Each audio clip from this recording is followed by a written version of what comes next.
Welcome to Erode Kitchen. This is my 100th episode bread Rasamalai. இதுக்கு என்னென்ன ingredients வேணும்னு நான் சொல்லிடுங்க. நான் இன்றைக்கி வந்து 4 ஸ்லைஸ் ப்ரெட்டை வந்து இந்த மாதிரி ஸ்கொயர் ஷேப்பில் ஓரமெல்லாம் கட் பண்ணி வச்சுருக்கேன். நீங்கள் ரவுண்டாகவும் கட் பண்ணிக்கலாம், அது உங்கள் விருப்பம். அதுக்கப்புறம் நான் இன்றைக்கி கொஞ்சமாக பண்ணுறதுனால 1/2 லிட்டர் பாலை பாருங்கள் இப்படி ஒரு கடாயில் காய்ச்சிட்ருக்கிறேன். அது கொஞ்சம் வற்றணும். அதுக்கப்புறம் இது வந்து அவங்கவுங்க ஸ்வீட்னஸுக்கு தகுந்த மாதிரி எடுத்துக்கோங்க. நான் இந்த மெஷர்மெண்ட்டுக்கு 6 ஸ்பூன் சுகர் எடுத்திருக்கேன். அப்புறம் கொஞ்சம் பாதாமை கட் பண்ணி வச்சுருக்கேன் பீசஸாக. 10 முந்திரியை வந்து ட்ரையாக மிக்சியில் பவுட்ரு பண்ணி வச்சுருக்கேன். அப்புறம் கொஞ்சம் ஏலக்காய் தூள், அவ்வளோதாங்க இதுக்கு உண்டான இன்க்ரீடியன்ஸு. இப்போ பால் நல்லா கொதிச்சிட்ருக்கு, கொதிக்கட்டும். இந்த கேப்பில் நம்ம இந்த ப்ரெட் ஸ்லைசஸ் இருக்கு இல்லைங்களா, அதை கடாயை லைட்டாக டோஸ்ட் பண்ணிக்கலாம். அப்போ தான் இது நல்லாயிருக்கும், டெக்ஸ்சர் நல்லாயிருக்கும்.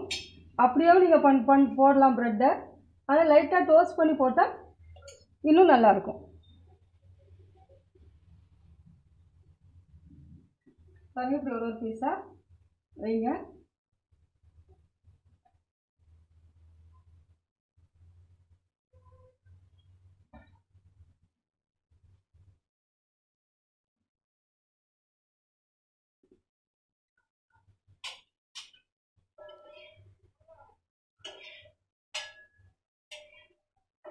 இது நல்லா டோஸ்ட் ஆகிட்டு இருக்கட்டுங்க.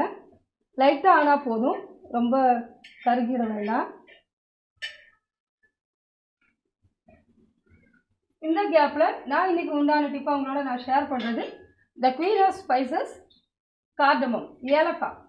ஏலக்காயில் என்னென்ன பெனிஃபிட்ஸ் இருக்குதுன்னு நான் உங்களோட எனக்கு தெரிஞ்சது நான் ஷேர் பண்ணிக்கிறேங்க. இந்த ஏலக்காய் வந்து உயர் ரத்த அழுத்தம் இருக்கு இல்லைங்களா, அவங்களுக்கெல்லாம் இதை உணவில் சேர்த்துட்டு வந்தீங்க, ஏதோ ஒரு ஃபார்மில் சேர்த்துட்டு வந்தீங்க அப்படின்னா அதை உயர் ரத்த அழுத்தத்தை வந்து கண்ட்ரோல் பண்ணுறதுக்கு ரொம்ப ஹெல்ப்ஃபுல்லாக இருக்குது. அதுக்கப்புறம் டைஜஷன் ப்ராப்ளம் இருக்கிறவங்களுக்கு இந்த ஏலக்காயில் வந்து டீ அந்த மாதிரி ஏதோ ஒரு ஃபார்மில் சேர்த்துட்டு வந்தீங்கன்னா டைஜஷனுக்கும் ஹெல்ப்ஃபுல்லாக இருக்குது. அதுக்கப்புறம் இந்த பச்சிதைவுன்னு சொல்கிறாங்க இல்லைங்களா, அதுக்கும் நல்லா பெனிஃபிஷியலாக இருக்குது. அப்புறம் வாய் துர்நாற்றம், இந்த மாதிரி நிறைய விதத்தில் பெனிஃபிட்டாக இருக்குது. சரிங்களா? இப்போ பாருங்கள், இது நல்லா சிம்மில் தான் வச்சுருக்கேன். இன்னும் கொஞ்சம் டோஸ்ட் ஆகட்டும். இந்த கேப்பில் நல்லா இந்த பால் கொதிச்சிட்ருக்கு இல்லைங்களா, இதில் இந்த பொடி பண்ணி வச்சுருக்கிற முந்திரி பவுடரை நம்ம ஆட் பண்ணிக்கலாம். அது நல்லா பாயில் ஆகட்டும்.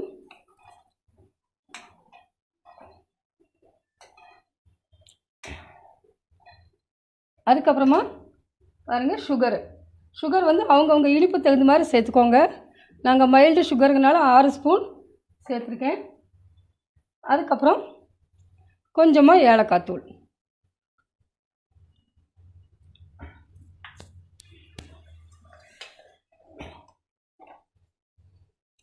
இந்த லிக்விட் இருக்கு இல்லைங்களா, இந்த மலாய், இதை வந்து ரெடி பண்ணி வச்சுக்கோங்க. இதில் வந்து ப்ரெட்டை ஆட் பண்ணிங்கன்னா அந்த டெக்ஸ்சர் சரியாக வராது. அதனால் எப்போ சர்வ் பண்ணுறீங்களோ அப்போ வந்து இந்த ப்ரெட்டை ஆட் பண்ணிக்கோங்க, முதலே ஆட் பண்ண வேண்டாம்.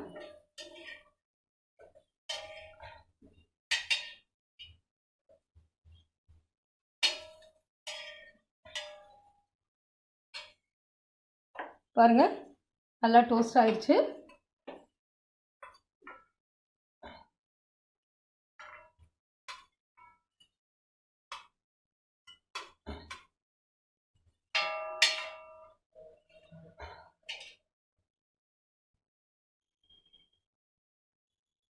இப்போ நம்ம இதில் கொஞ்சமாக போர் பண்ணலாம்.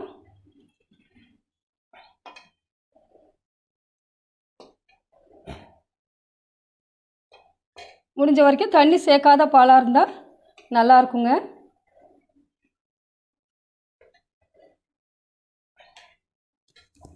இப்போது நம்ம பொடியாக கட் பண்ணி வச்சுருக்கோம் இல்லைங்களா, பாதாம் முந்திரி பிஸ்தா, அது அவங்கவுங்க விருப்பங்க. இதை லைட்டாக தூவிடுங்க. பாருங்கள், நம்ம எம்மியான டேஸ்டியான north Indian sweet bread rasmalai ready ஆயிடுச்சு. இந்த டிப்பும் ரெசிபியும் உங்களுக்கு பிடிச்சிருந்தா ஈரோடு கிச்சனுக்கு சப்ஸ்கிரைப் பண்ணுங்கள். வேறு ஒரு டிப்போடையும் ரெசிபியோடையும் நான் உங்களை மீண்டும் சந்திக்கிறேன். Till then, this is Prasanna Nagarajan signing of.